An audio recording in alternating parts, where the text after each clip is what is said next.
Hello guys, welcome back to my channel. তো দেখো, আজকে আমি একটা মাছের রেসিপি নিয়ে চলে এসেছি। তো দেখো, প্রথমেই আমি মাছের মাথাটাকে ভেজে নিচ্ছিলাম। আমার সব মাছই ভাজা হয়ে গেছিল।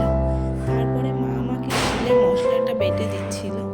তারপর আমার মাছের মাথাটাও ভাজা কমপ্লিট হয়ে যাওয়ার পরে কড়াইয়ে তেল দিয়ে তারপর তার মধ্যে পাঁচফোড়ন দিয়ে তারপরে আমি যে মশলাটা মা করে রেখেছিল সেটা আমি দিয়ে দিলাম। দিয়ে দেওয়ার পর তারপর ভালো করে নেড়ে চেড়ে নুন হলুদ দিয়ে তারপর যখন মশলাটা থেকে যখন তেল ছেড়ে দেবে, তারপরে পরিমাণ মতো জল দিয়ে, তোমরা যতটা ঝোল খাবে ততটা জল দিয়ে তারপর তখন ঝোলটা ফুটে আসবে, তখন একটা একটা করে মাছগুলোকে ছেড়ে দেবে।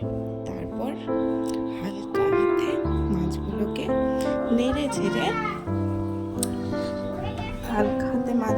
নেড়ে চেড়ে তারপরে যখন মাছের ঝোলটা ফুটে আসবে তখন গল্প করে গরম মশলা দিয়ে নামিয়ে নেবে। তো তোমাদের আজকে রেসিপিটা কেমন লাগলো সবাই কমেন্ট করে জানিও, এবং একটা লাইক, কমেন্ট ও শেয়ার